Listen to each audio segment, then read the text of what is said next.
The air in our apartment always smelled faintly of burnt coffee and Mark's expensive cologne, the scent of our normal, busy lives. For the last 6 months, it also carried the heavy, unspoken tension of his late meetings. He'd kiss me goodbye right after dinner, grab his laptop bag with an exaggerated sigh of commitment, and head into the spare room. "Big client call, Evie," he'd whisper, already closing the door. "Mega deal on the line. Need complete quiet. I work in finance, specifically for a large accounting firm, so I get it. Deadlines are brutal. Big clients demand weird hours. Mark's a consultant, so his schedule was naturally chaotic. I trusted him. We'd been married for 7 years. Trust was the bedrock, right? But the bedrock was starting to crumble, not with a massive earthquake, but with a tiny, ridiculous tremor, a coffee receipt. It was a Tuesday morning. Mark had rushed out early for a breakfast meeting, leaving a hurricane in his wake. As I was tidying up the kitchen counter, ready to start my own day, I picked up a crumpled receipt hiding under a stack of old mail.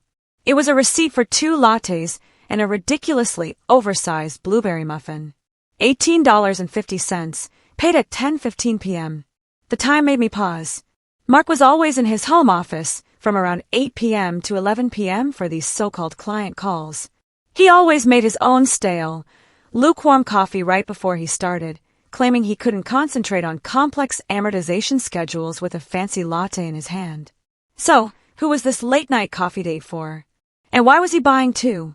Then my eyes snapped to the business name printed clearly at the top of the thermal paper, The Daily Grind, 87th floor, Commerce Tower. My stomach dropped like an elevator skipping a cable. Commerce Tower. That's my building. That's the building where I, Evie, an accountant specializing in corporate tax, go to work every single day. The Daily Grind is the ridiculously overpriced, slightly pretentious coffee shop right off the main lobby on the 87th floor. Mark works 3 neighborhoods away in a different building entirely. He had absolutely no business being at my coffee shop at 10:15 p.m., especially not when he told me he was locked away, deep in concentration, on a 3-way client call from our spare bedroom. It was physically impossible. I tried to rationalize it. Maybe he was in the area and met a client, but he specifically told me that these calls, which were happening 4 or 5 nights a week, required him to be set up at home with all his dual monitors and proprietary software. Maybe he stopped by the building to drop something off for me, but he wouldn't buy coffee at 10 p.m. for a quick drop-off. And why 2 lattes? I smoothed the receipt out, the cheap paper crackling under my fingertips. It felt like I was holding a piece of physical evidence, a tiny, innocuous paper trail leading to a potential disaster. I suddenly remembered that last month, he'd given a perfectly plausible excuse for why his phone's location history was off. He claimed his battery was dying faster, and he'd turned off non-essential apps. Now, that memory, combined with this receipt, felt like a deliberate strategy, not a technical glitch. I didn't confront him immediately. Confrontation, at least in my experience as an accountant, requires data proof. A single receipt for coffee could be anything. It could be a mistake, a random slip-up, but the way my anxiety spiked suggested otherwise. My imagination started painting these vivid, terrible scenes. Was he meeting a woman? Was she a fellow accountant? Was she from the law firm across the hall? Was he cheating in my workplace? The sheer audacity of it, if true, was a cold, sharp shock. It felt like a violation of my personal and professional space. I couldn't shake the image of him, not hunched over our dining table with his spreadsheets, but sitting in a plush leather armchair in the Daily Grind, laughing with someone who wasn't me, while I was sitting alone in our apartment, meticulously avoiding making noise, so I wouldn't interrupt his important work. Seriously, I need to know, if you're watching this right now, where are you and what time is it? Drop it in the comments below. I'm Evie, and I'm telling you this story from my desk at the accounting firm. Let me know you're listening. The next few days were excruciating. I watched him. Every night, the same routine. Dinner, laptop bag, closed door. But now, when he said, "I'm going to be on a late one," the words sounded hollow rehearsed. I found myself listening, not for the drone of a conference call, but for the click of a mouse that was too fast, the quick, clipped answers that weren't quite right. When he was truly on a complicated call, he'd pace. He'd use finance jargon like accrual basis and EBITDA, like they were punctuation marks. But lately it was all yep, got it, and I'll circle back. The accountant in me, the one trained to spot inconsistencies and red flags in financial statements, was screaming at the inconsistency in my marriage statement.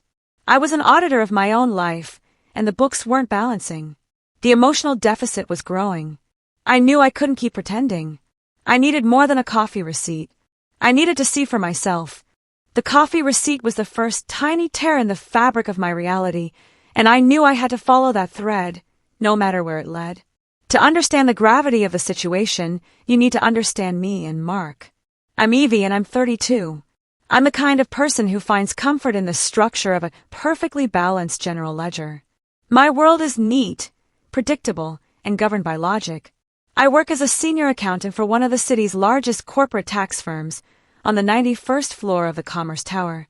I've spent my career making sure every decimal point is exactly where it should be, so living with an unaccounted for $18.50 late-night transaction felt like a personal and professional insult. My husband, Mark, is 3 years older and works in business consulting, specializing in logistics software integration. He's the opposite of me, charismatic, a natural storyteller, and thrives on chaos. Or at least I thought he did. For 7 years, our differences worked. I was the anchor, he was the sail. We met right out of college, built a life quickly, and bought an expensive but lovely apartment overlooking the river. We had a good thing. A stable, comfortable, modern marriage where we were both successful and supported each other's demanding careers. But about 6 months ago, Mark's hours became, as he put it, unmanageable. It started with 1 late night a week, then 2, and soon it was nearly every night. He'd come home from his regular workday, we'd have a quick dinner, usually something I'd prepped on the weekend, and then the famous phrase would drop. Gotta jump on a client call. Big deal. Need to close this one.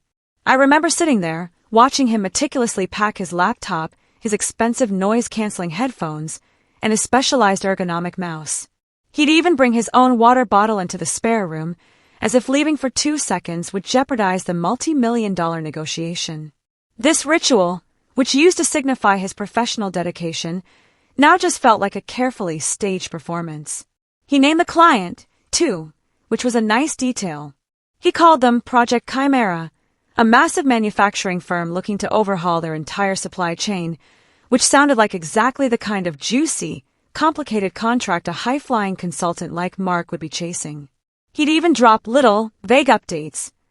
Chimera's giving me heartburn this week, their procurement team is dragging their feet on the ROI projections, or the CEO seems on board, but the CFO is a nightmare. It was all plausible, all in character. The trouble was, I was a financial professional. I speak the language. And as these late-night calls continued, the details Mark was giving me were becoming suspiciously thin.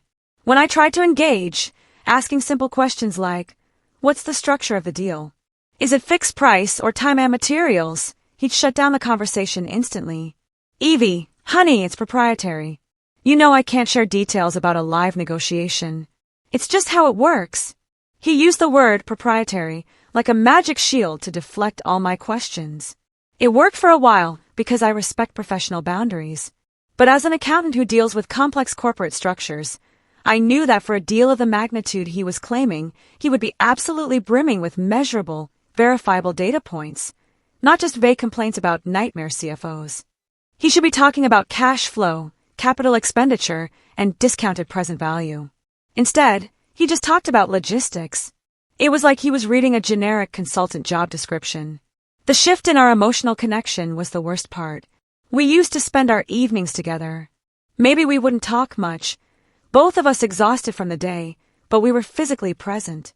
We'd watch some dumb reality TV show, or I'd read on the couch while he browsed news on his tablet. Now, every night was defined by this invisible wall, Mark in the spare room, me in the living room, feeling utterly alone. When he finally emerged around 11:30 p.m., he'd be tired, grumpy, and just want to go straight to sleep. The emotional connection was draining away, replaced by an uneasy politeness. I missed him. I missed the easy camaraderie. I missed the way he used to pull me close when he was reading a tough email. Now I just felt the cold distance, compounded by the possibility that this whole Project Chimera narrative was a complete fabrication. The receipt, the lack of verifiable detail, the sudden need for an isolated secret workspace, it was all stacking up to a massive, looming audit finding. I was starting to suspect that the problem wasn't a demanding client. The problem was a deliberate, sophisticated lie.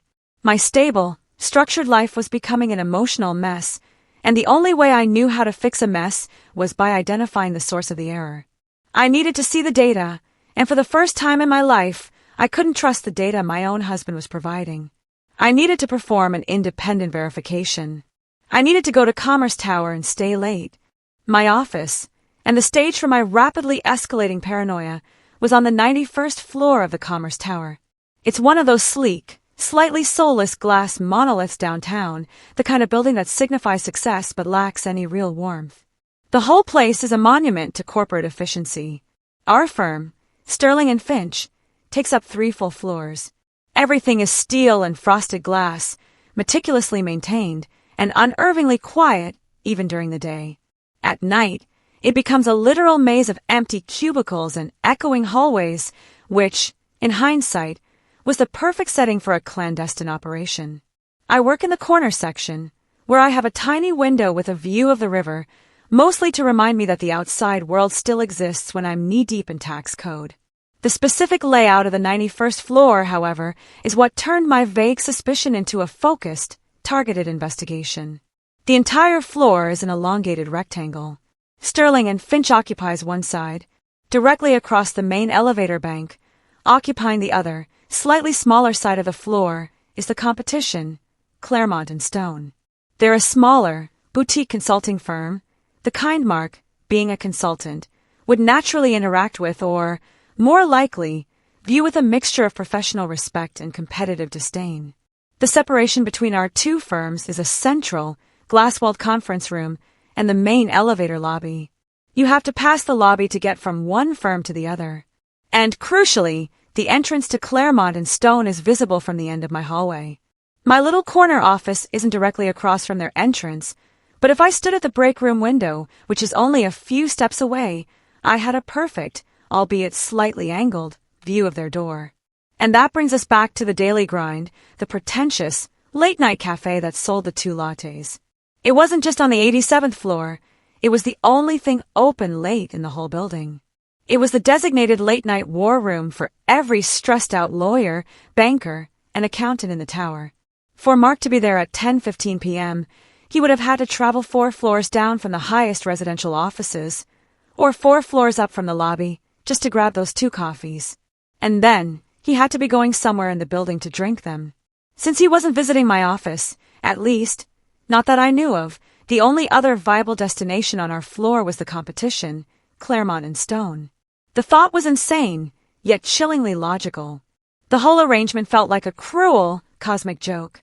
My workplace, my sanctuary of order and known variables, was now the site of the greatest unknown variable in my life, my husband's nightly activities.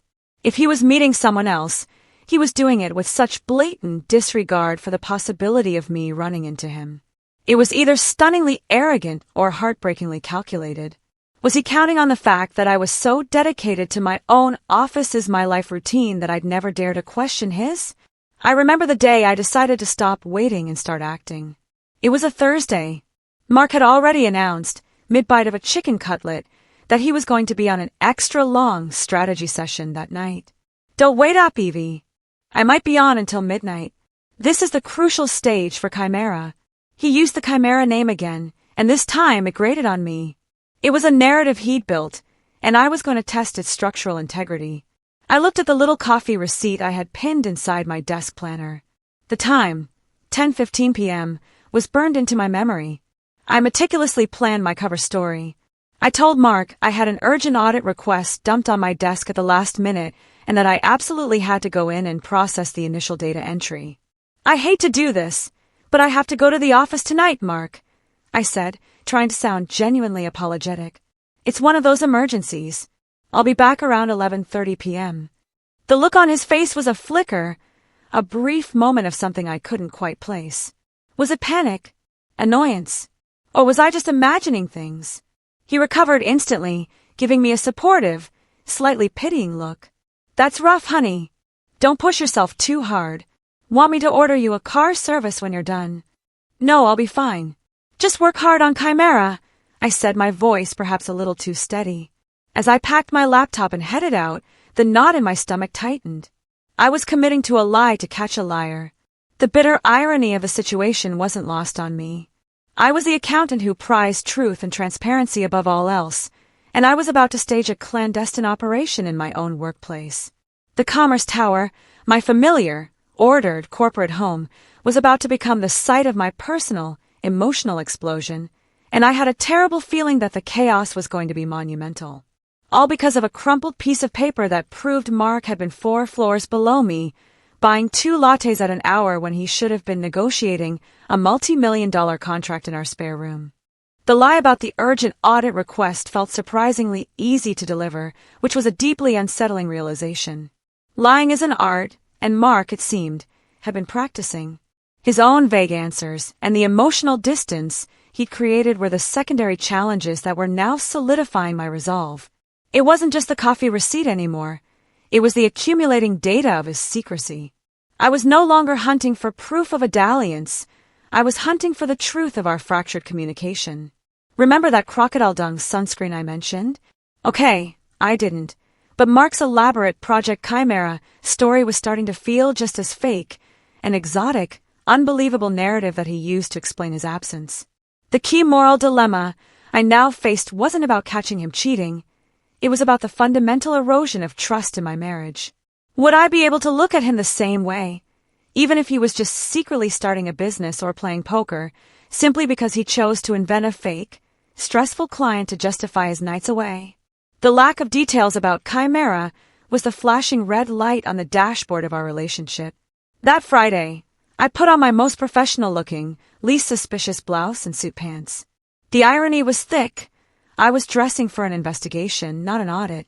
I left the apartment at 7:30 p.m., exactly when I told Mark I would. He gave me a hurried peck on the cheek and went straight back to his office, which was now just a room of lies. When I arrived at the Commerce Tower, it was already quiet. The rush-hour crowd was gone, and the lobby glowed with a lonely, corporate sheen. I took the express elevator up to the 91st floor, the silence of the ascent amplified by my racing heart. My office at Sterling and Finch felt different tonight. Usually, it was a place of comforting routine. Tonight, it was a stakeout location. I booted up my work computer, not to look at spreadsheets, but to perform a quick, surreptitious check. I knew the building's security system.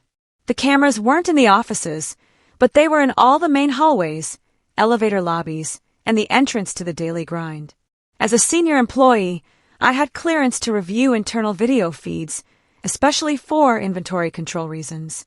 I opened the low-resolution feed for the 87th floor lobby, pretending to look for a missing document delivery. I fast-forwarded the video to the 10:15 p.m. timestamp from the receipt I had tucked safely in my wallet. There he was, clear as day, at 10:13 p.m. Mark. He was wearing the blazer he claimed he spilled coffee on last week and had dry cleaned. He wasn't alone. He was standing next to a woman. She was holding 2 coffee cups. One of them, I could tell by the sleeve, was a latte. They were laughing. Not a forced, professional chuckle, but a genuine, head-thrown back, conspiratorial laugh. They looked relaxed, comfortable, and intimate in the way only people who share a regular, easy rhythm can look. My hand started to shake. The missing detail dilemma was solved, only the answer was infinitely worse than I'd feared. Project Chimera wasn't a demanding client, it was this woman. My suspicion, which had been confined to vague financial inconsistencies, had slammed into the undeniable reality of a personal betrayal. I watched them on the screen. The woman handed Mark one of the coffees. They walked toward the elevator bank. My focus was zeroed in on the moment they pressed the button. They were going up. The highest floor with offices was mine, the 91st. I sat back, pressing my hand over my mouth to stop the sound that wanted to escape. It wasn't just the fact that he was with someone. It was the elaborate, 6-month-long lie. The stolen evenings, the performance of a closed door, the vague stories. Also, he could sit in my building and laugh with another woman over a ridiculously expensive latte.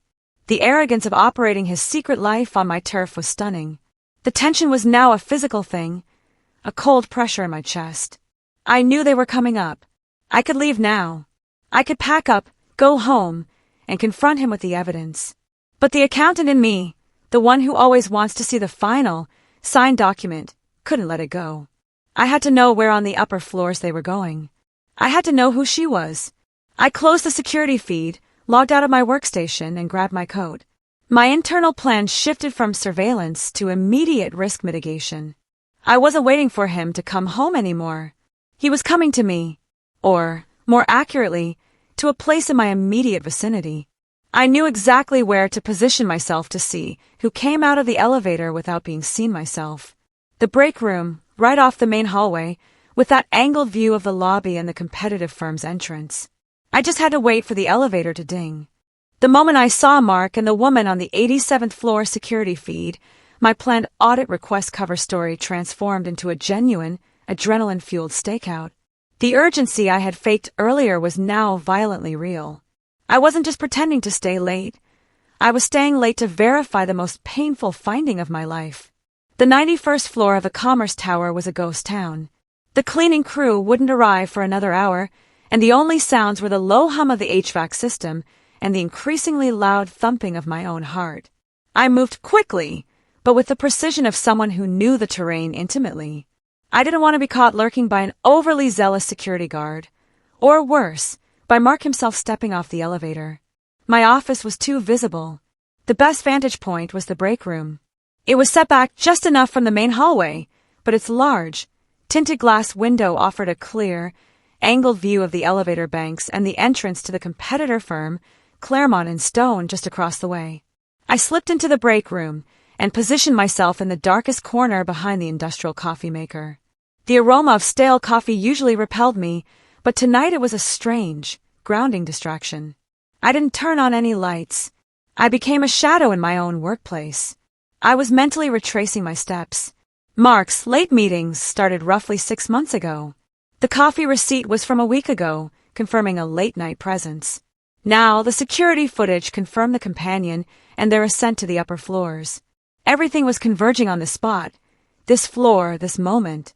I remembered Mark's annoying habit of using proprietary language to shut down my questions. It's just how it works, Evie.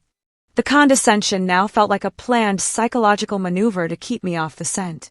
All those evenings I sat home, believing I was supporting his career by giving him space. I was just giving him the freedom to live a second, separate life only 4 floors above the source of his latte. The minutes stretched into an eternity. Every creak of the building settling, every distant sound from the street below, made me jump. I pulled out my phone, not to scroll, but to turn on the camera. My hands were still shaking, but I forced them steady. I knew I needed hard, time-stamped evidence, not just the word of an emotionally compromised wife. The sight of them on the security feed had been devastating, but photographic proof would be my leverage, my audit report, my way out. Then I heard it, the gentle ding of the high-speed elevator arriving on the 91st floor. I flattened myself against the wall, peering out from the break room door's edge. The elevator doors slid open silently. Mark and the woman stepped out. She was exactly what I'd imagined, professional, impeccably dressed in a sharp black suit, with vibrant, copper-red hair that caught the faint hallway light. She was attractive and looked to be about his age. They weren't holding hands, but the space between them was close, easy. They were still engaged in a quiet, shared conversation, their heads bent together. The atmosphere around them wasn't one of a hurried, stressful client meeting. It was one of companionable ease. They started walking, not toward the Sterling and Finch side of the floor where I worked, but directly toward the entrance of Claremont and Stone, the competitor consulting firm. My initial thought was professional. Are they collaborating? Is he leaking proprietary information? Mark's consulting work was often pitched against Claremont and Stone's offerings. If he was consulting with them on the side, it was an egregious ethical breach that could cost him his career, even if it wasn't infidelity. Then the personal devastation hit. He was lying to me about where he was and who he was with. The nature of the relationship, business or romantic, felt secondary to the scale of the deceit. 6 months of invented calls, 6 months of silence in the spare room, all to meet a woman in a different office in my building. I watched them reach the frosted glass door of Claremont and Stone. The woman pulled a key card from her purse. She worked there. No surprise. She smiled at Mark, a genuine, warm smile, and then used her key card to swipe the lock. The little green light flashed. Mark nodded, then followed her in. The door closed behind them with a soft, expensive click. I stood there, frozen, the phone still clutched in my hand, the moment too fast, too absolute. He hadn't stopped to chat, he hadn't dropped something off. He had followed her directly, seamlessly, into the office of a competing firm, a place he told me he had no connection to, at 10:25 p.m. on a Friday night, less than 20 minutes after he should have been negotiating the ROI of Project Chimera from our spare room. The proof was irrefutable. The betrayal was complete. I couldn't move. My blood felt like ice water in my veins. The air in the break room, even with the faint, comforting smell of stale coffee, felt suffocating. I replayed the scene in my mind. The soft ding of the elevator, the copper-haired woman, the intimate, shared laughter, and the definitive, confident swipe of her key card at the Claremont and Stone entrance. This was no accidental run-in. This was a routine. This was his nightly client call. Only the client was a woman who worked for the competition, and the call was a closed-door meeting in an empty office on my floor. It was all happening 4 floors above the overpriced lattes from the daily grind. The realization hit me with a physical force. Mark had told me he was using his home office because of proprietary software. The truth was, he needed the cover of the spare room, while the actual location of his activity was here, in the Commerce Tower, only 4 floors down and 300 feet across the lobby from my desk. The sheer, calculating logistics of his lie were breathtaking. He had woven a tight, believable narrative, Project Chimera, to distract me while he performed a different, secret life right under my professional nose. My accountant brain, however, refused to completely shut down. I was still focused on getting concrete evidence. I didn't get a good picture of the woman's face, or Mark walking in. My hands had been shaking too much. I needed to see more. I quietly made my way back to my office. My plan was simple. Use my access to the building's internal cameras to confirm his presence inside the rival firm's space, if possible, or at least to document the timing of his arrival beyond any doubt. The exterior camera footage I had seen earlier was clear, but the internal office security setup was the next crucial step. I logged back into the system, my fingers flying over the keys. I knew the security feeds for common areas, hallways, conference rooms, were recorded for both Sterling and Finch and Claremont and Stone, as they were common tenants managed by the building's security system. I pulled up the 91st floor hallway feed again, specifically the one facing the entrance of Claremont and Stone. I confirmed the time, 10:25 p.m. He was definitely in there. Then, I located the feed for the main conference room within Claremont and Stone. This was a long shot. They might have proprietary feeds, but sometimes they linked to the main building network. I put in the request, and to my shock and growing dread, the low-resolution feed flickered to life. The conference room was empty, but what I saw on the feed was what they called the war room, a central area with a large dry erase board and several clustered desks. I zoomed in on the time code, 10:35 p.m., and there he was, Mark. He wasn't sitting at a desk. He was leaning against the dry erase board, holding his coffee, clearly talking to someone just out of frame. The woman with the copper hair was likely seated, facing him. The atmosphere looked focused but still relaxed. There were documents scattered on the table, large printouts that looked like blueprints or flowcharts, definitely not tax returns. The sight of him, so engrossed, so comfortable in this competing space, felt like a complete invasion of my professional territory. But the most damning moment wasn't their posture or the scattered documents. It was when Mark reached out and lightly touched the woman's shoulder, a gesture that was too familiar for a purely professional, late-night strategy session. He squeezed it quickly, almost absent-mindedly, as if it were a natural, unconscious movement. I watched him do it twice. It was a gesture of ownership, of comfort, of an established rapport that crossed the line of simple collegiality. I leaned back in my chair, the chill of the air conditioning nothing compared to the cold certainty that now enveloped me. The evidence was overwhelming. The 2 lattes, The location, my building.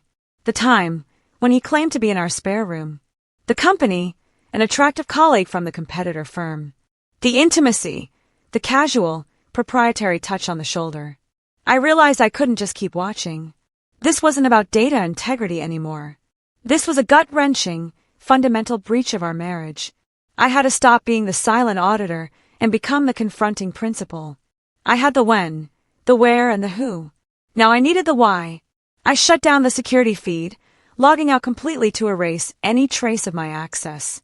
I knew I couldn't wait until he came home.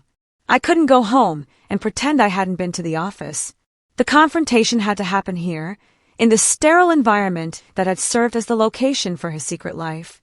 I had to force the crisis to a head right now, on the 91st floor of the Commerce Tower. I stood up, feeling a strange mix of nauseating fear and ice-cold determination. I was going to walk across the lobby, knock on the door of Claremont and Stone, and demand an explanation. I walked out of the Sterling and Finch offices and into the main elevator lobby. The polished marble floor reflected the weak overhead lighting, making the whole area feel vast and empty. It was unnervingly quiet. I felt like an actress stepping onto a stage that had been secretly set up for months, and tonight was opening night for the worst play of my life. I walked the 30 feet across the lobby to the entrance of Claremont and Stone. The firm's logo, a stylized, aggressive bird, was etched into the frosted glass of their main door. The silence of the floor amplified every sound. The soft click of my heels, the rustle of my coat, the frantic, shallow rhythm of my own breath. I realized I was clutching my phone, so tightly my knuckles were white. I stopped right in front of their glass door. My hand was raised, ready to knock, but I paused. What was I going to say? Hi, I'm Evie. I work across the hall, and I'm here to see if my husband is cheating on me with your copper-haired employee, using Project Chimera as an alibi. The sheer ridiculousness of a situation almost made me laugh. A sharp, hysterical sound I immediately swallowed. I took a deep breath. I didn't want a scene. I didn't want to involve a security guard or the entire staff of a competing firm. I wanted the truth, immediately, directly from Mark. Just as I was about to tap on the glass, a small sound stopped me. It was the faint, muffled sound of voices from inside the office, specifically coming from the area I knew to be the main conference room, the one I had just seen on the security feed. I couldn't make out the words, but I heard the woman's distinct, clear laughter. It was easy, genuine, and sounded happy. The door, I suddenly noticed, wasn't completely shut. It hadn't clicked all the way into the magnetic lock, likely because the copper-haired woman, in her casual ease, hadn't quite pushed it closed. There was a tiny, barely perceptible gap. The auditor in me took over again, replacing the enraged wife. Direct confrontation might lead to immediate denial and damage control. A moment of discreet eavesdropping could provide the necessary context, the definitive proof of whether this was professional espionage or personal betrayal. I pressed my ear close to the gap, trying to look like I was adjusting my shoe, my back to the hallway cameras, which I knew exactly where they were, thanks to my earlier surveillance. The sound was clearer now. I heard Mark's voice first, his tone lighter, more animated than it had been with me in months. Honestly, Sarah, the biggest hurdle is just getting the initial funding to make the jump. Sarah. So that was her name. Sarah.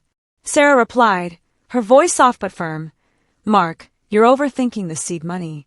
The prototype is brilliant. It's lean, it's scalable. The only thing missing is your guts. I can handle the tech side. You have to handle the pitch and the financials. You're a consultant. For God's sake, you know the numbers. Prototype, funding, tech side. This wasn't the language of corporate logistics consulting. This was the language of startups. Then Mark's voice again, with a hint of stress. I know, but if Evie finds out I drained our savings and took a second mortgage on the apartment to launch a competitor to my current firm, before I even quit, she'll kill me. She's an accountant, Sarah. She sees every discrepancy. Everything has to balance. Sarah chuckled.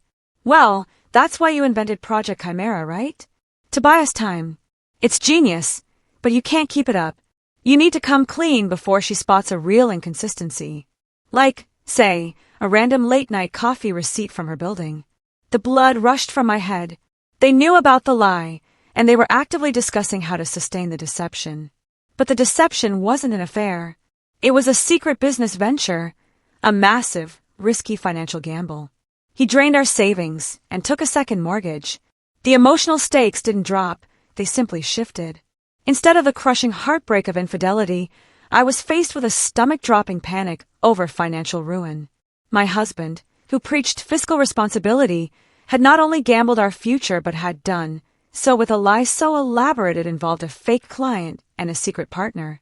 He wasn't cheating on me with another woman's body, he was cheating on me with a secret business built on our financial foundation. I pulled back from the door, reeling.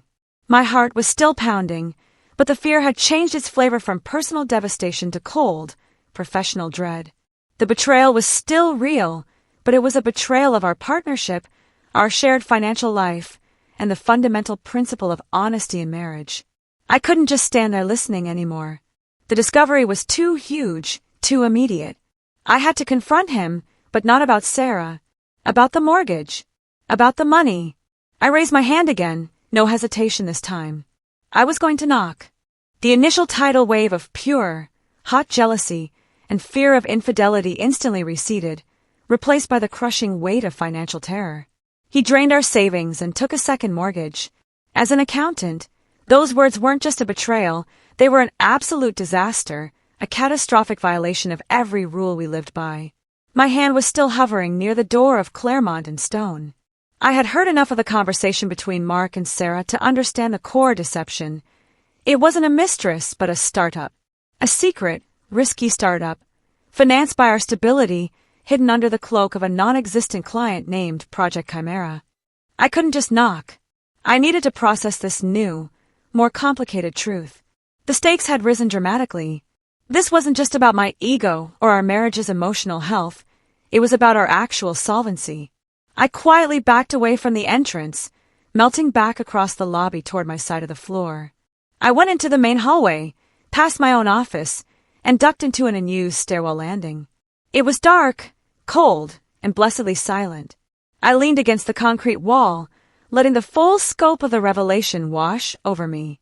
The pain of the financial lie was deeper, more corrosive than the thought of an affair. An affair would have hurt my heart. This threatened to demolish our entire shared future. An affair is a secret of the moment. This was a secret that had been systematically consuming our shared capital for months. I remembered back to a conversation from 3 months ago. I had casually suggested we look into buying a new car, something a little bigger, maybe a hybrid. Mark had been oddly distant. He had given me a vague answer about market conditions being volatile and needing to preserve liquidity. At the time, I'd respected his financial caution. Now I knew he was just hiding the fact that he had already liquidated our liquidity to fund a secret passion project with his colleague Sarah. And then there was Sarah, the copper-haired woman. The emotional stakes were still high because of her. Mark's interactions with her, even in the professional-sounding context of a startup, were intimate.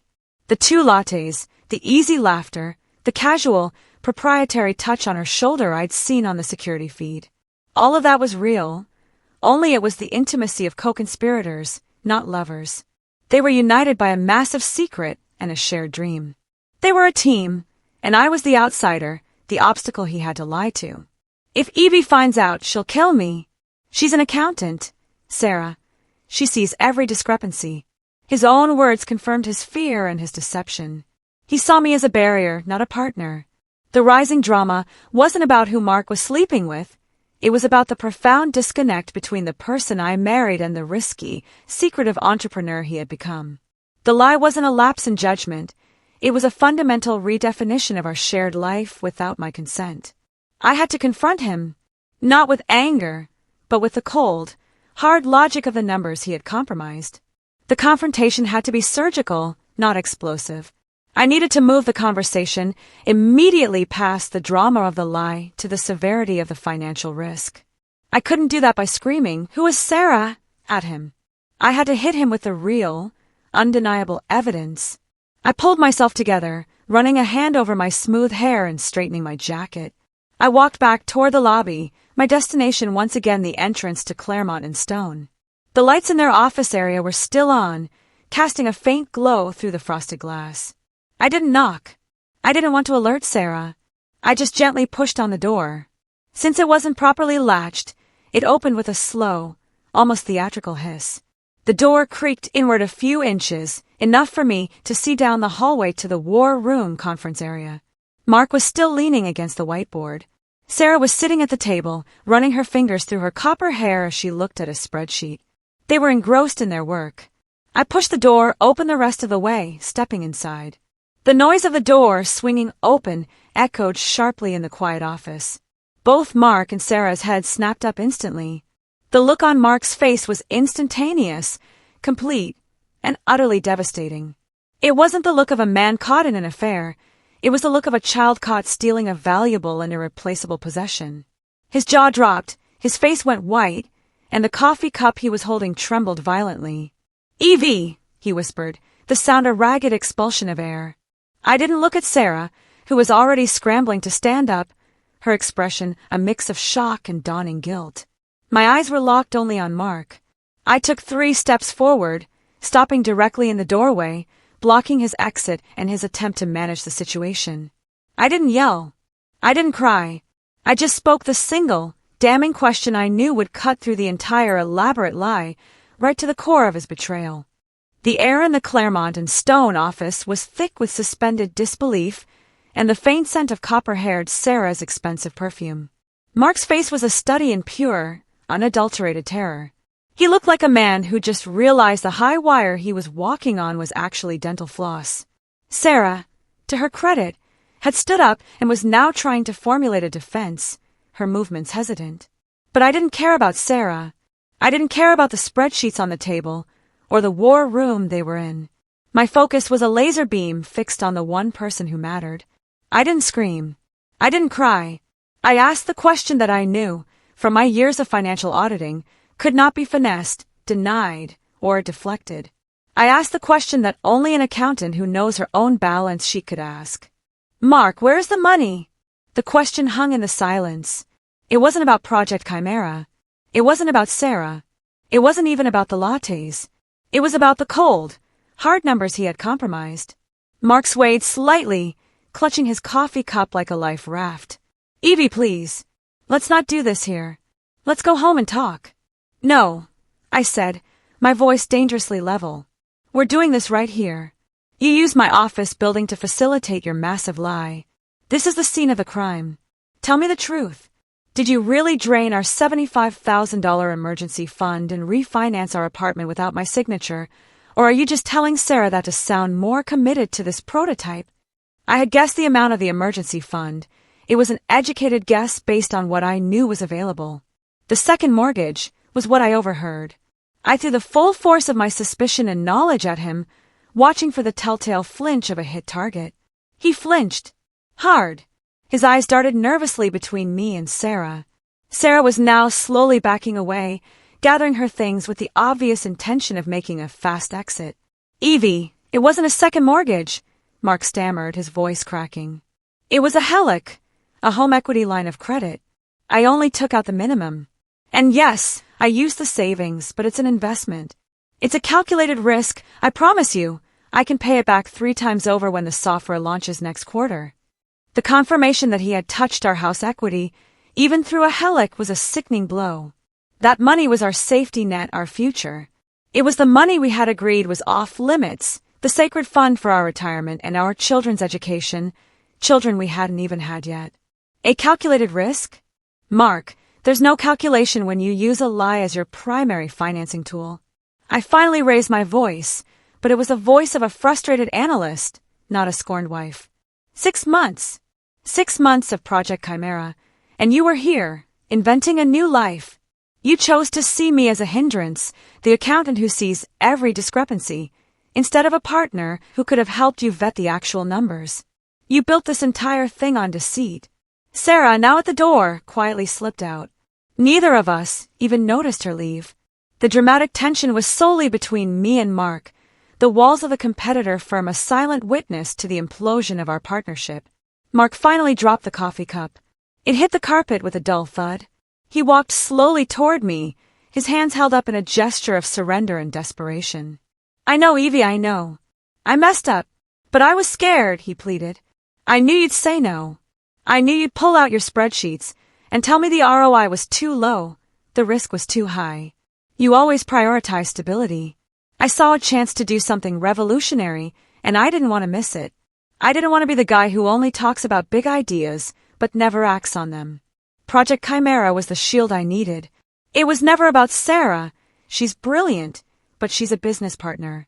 The 2 lattes, one for her, one for me. We're working 18-hour days, 7 days a week. He was pleading for understanding, but the magnitude of the financial betrayal overshadowed everything. He admitted to the lie, admitted to the financial recklessness, and admitted that he intentionally cut me out because he knew I would be the voice of fiscal reason. So, you chose to treat me like a child, to lie to me for half a year, and to put our home at risk because you couldn't stand the thought of a no from your wife. I countered, taking a small step back. You stole my agency, Mark. You took away my right to decide on our financial destiny. That is the betrayal. The confrontation had reached its peak, a screaming match conducted in the quiet, hushed tones of a professional environment. Mark stood defeated, the weight of the last 6 months of lies collapsing onto him. The reality was out, raw and painful. And now we had to pick up the pieces, not just of our marriage, but of our financial future. The dramatic tension, having peaked, suddenly deflated. Mark was shattered, his elaborate facade of Project Chimera and demanding client calls utterly demolished. He didn't try to chase Sarah, and he didn't try to flee.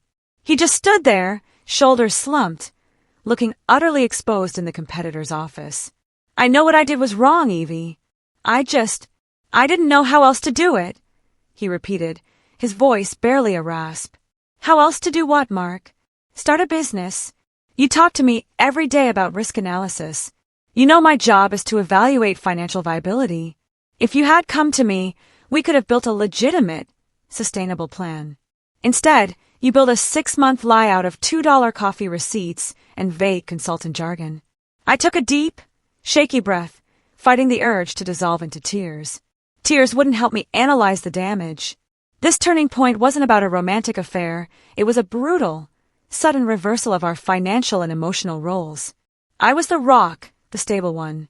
He was supposed to be the visionary, yes, but one who included me in the risk. Now he was the reckless gambler, and I was the one left to clean up the mess. I looked around the sterile office of Claremont and Stone. The air felt heavy with the smell of new carpet and stale ambition. I realized I couldn't have this discussion here, where any staff member or even a late-working security guard could wander in. We are leaving now, I said, my voice firm, regaining control. You are going to tell me everything. Every financial move, every dollar spent, every document signed.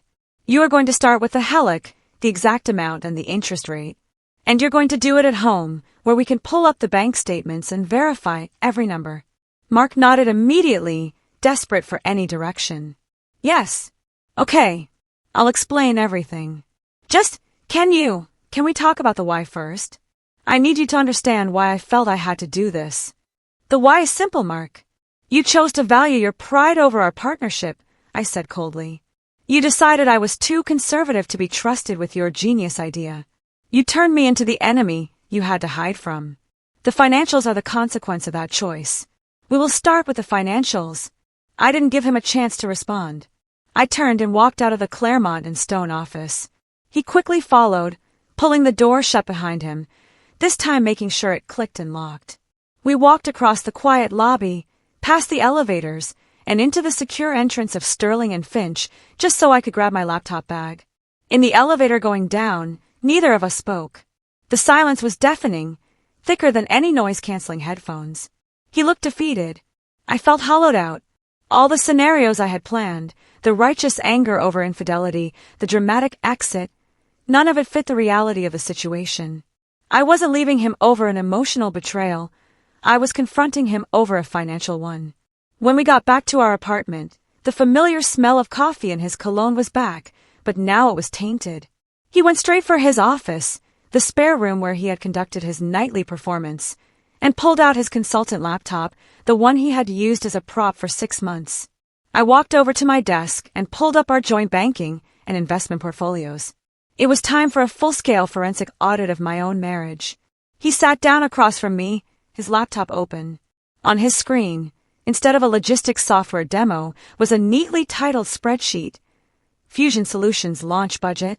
"I'm not trying to run away from this, Evie," he said, his voice stronger now, laced with a plea for redemption. "The startup is called Fusion Solutions. We're developing a niche, inventory management AI. It uses predictive modeling based on fluctuating tariffs and shipping costs. It's revolutionary. Sarah handles the coding. I handle the business strategy and funding." I cut him off, not with an outburst, but with a request for specific data. "The Helic mark. I need the principal amount, the draw date, and the current balance. Now." He recited the numbers. It was $35,000, drawn 6 weeks ago. The emergency fund was indeed gone, $75,000 liquidated from our high-yield savings account over the past 5 months. The twin secrets were laid bare, the financial gamble and the emotional lie. Mark hadn't been in an emotional affair. He had been in a state of self-inflicted financial panic, using his consulting expertise to build a competitive product, which carried a huge career risk even if he hadn't lied to me. He had risked everything we owned to pursue a dream, and he did it because he genuinely feared my accountant's pragmatic, risk-averse judgment. The betrayal was complete, but the question remained, what now? Was the crime of financial betrayal with a colleague worse than the crime of infidelity? In that moment, for Evie the accountant, the answer was a chilling, quiet yes. The silence in our living room was the most brutally honest thing I had heard all night. Mark's laptop was open to the Fusion Solutions launch budget, and I had our bank statements pulled up on my desktop. The air wasn't filled with the acrid smell of burnt coffee and accusations of infidelity. It was filled with the icy certainty of financial mismanagement and the sudden, vast chasm of violated trust. "Okay, let's look at this," I said, my voice now devoid of anger, replaced by the detached focus of a professional auditor facing a major finding. "The $75,000 from savings.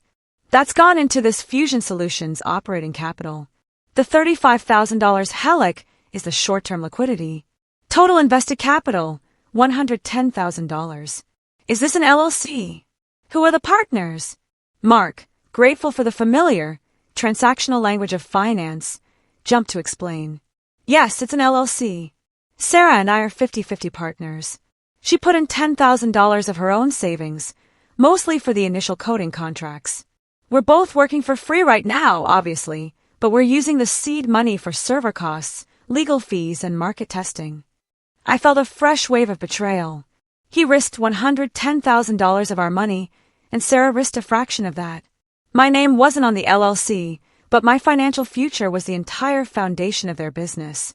"You're telling me that for 6 months, you've been building a product that competes with the very services you consult for, using our joint capital, and your partner, the one you were drinking lattes with in my building, has a vastly smaller stake, and you didn't see fit to include me, the person who manages our entire tax portfolio, in the initial structuring?" I leaned back, pushing my chair away from the desk. "I know, Evie, the optics are terrible, but I can fix this. I need you to look at the projection models. I truly believe the product is going to hit big. Look at the 3-year forecast," he pleaded, pushing his laptop toward me. But the real, devastating turning point wasn't the numbers. It was the chilling realization of the twin secrets. The first secret, the one I was prepared for, was the potential affair with Sarah. That secret turned out to be a secret business venture. The second secret, the one that blindsided me, the one I only overheard, was the financial betrayal. That secret was the real, marriage-breaking crisis. "I don't care about the 3-year forecast right now, Mark. I care about the 6 months of deliberate lies," I stated, my gaze boring into his. "You thought I was the obstacle. You thought my pragmatism was the enemy of your vision. And so you chose to lie to me about your location, your activity, and the complete drainage of our emergency fund. You treated me not as a wife, but as a silent, conservative bank you could secretly loot." The weight of my words seemed to hit him harder than any argument over the Helic interest rate. "I did. I'm sorry. I was selfish and terrified. I knew you would have asked me to quit my job, take a salary cut, and structure this properly, and I was afraid of the loss of security. I just wanted to build it first, prove the concept, and then tell you." The lie became its own horrible addiction, a shield against your disappointment. His confession was honest, but it didn't excuse the massive breach of trust. He had confirmed my deepest fear, that when faced with a choice between his dream and our partnership, he chose the lie. He put his entrepreneurial ego before our shared life. I looked at the Fusion Solutions spreadsheet again. The numbers were aggressive, but the concept, truthfully, was solid. As an accountant, I could see the market niche he and Sarah were aiming for. The idea wasn't insane. The execution, however, was criminally negligent from a marital perspective. "Here's the deal, Mark," I said, my voice hardening into pure professional negotiation. "The lie stops tonight. I'm giving you two options, neither of which is easy. Option 1, you dissolve Fusion Solutions. Sell the concept to a third party to recover as much of the $110,000 as possible, and we liquidate your savings to pay off the Helic immediately. You quit your job, and we go to counseling immediately. Option 2, I become a silent partner in Fusion Solutions. I handle all the financials and legal structuring. Sarah can handle the tech, you handle the sales, and I handle the treasury. I redraft the partnership agreement to reflect my control over the capital and our personal risk. You quit your consulting job immediately to focus 100% on this and stop using that job as cover." I waited, giving him the weight of the decision. I was forcing him to choose between retreating to safety or letting me, the conservative accountant, take the reins and mitigate his massive financial mistake. The ultimate irony, my professional skill was the only thing that could potentially save his secret business and our marriage. Mark looked at me, the confusion on his face slowly giving way to a flicker of hope and dawning realization. He was an entrepreneur at heart, and I had just offered him a lifeline disguised as a takeover. You'd really consider option 2? He asked, his voice cautious, still processing that his conservative accountant wife was offering to manage his risky startup. "Yes. But understand this, Mark, it's not because I support the deception. I support the numbers," I clarified, my eyes cold and steady. "The concept of Fusion Solutions is viable. Your execution of the financing, however, was catastrophic. I'm choosing option 2 to mitigate the financial risk you created and to save our marriage, which can only happen if we rebuild trust through radical, enforced transparency." He nodded quickly. "I choose option 2. Absolutely. I'll quit my consulting job tomorrow. I will make a public statement today that I'm stepping away from all my client contracts, including the fake Project Chimera 1. I'm out." The immediate resolution to the main conflict, the secret business, was surprisingly swift, given his desperation and my leverage. But the real, lingering question, the one that would haunt us, was the deep crack left in our foundation of trust. We spent the rest of the night engaged in the most honest, painful, and productive discussion of our 7-year marriage. I demanded full disclosure on every single expense, demanding receipts and vendor contracts. Mark, completely capitulating, handed over his entire digital life, his laptop, his passwords, and the contact information for Sarah. The truth of the Fusion Solutions venture was indeed just business.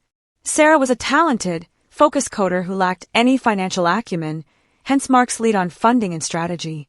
Their intimacy was the intense, tunnel vision bond of two people building something from nothing, using my building as their quiet, late-night war room. The two lattes, the subtle shoulder touch, it was the camaraderie of co-founders, not the passion of lovers.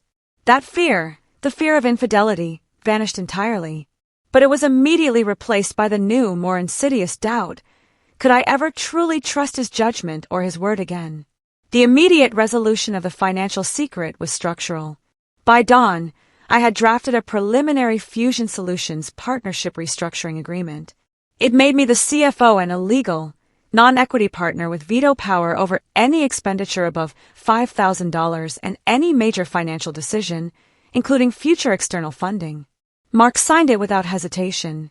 He also signed documents giving me power of attorney over our joint accounts and the Helic. I was taking control of the rudder he had nearly steered us into the rocks. The next morning, Mark officially resigned from his consulting job, telling his boss it was to pursue an unforeseen entrepreneurial opportunity. He called Sarah and put her on speakerphone. I heard her genuine shock and then her excitement when she realized the full force of my financial expertise was now backing their startup. The twist of the story was this shift in betrayal. I went to my office that night expecting to find a mistress and confronting an emotional lie. I left having uncovered a financial catastrophe that forced me to become a third co-founder of my husband's secret company.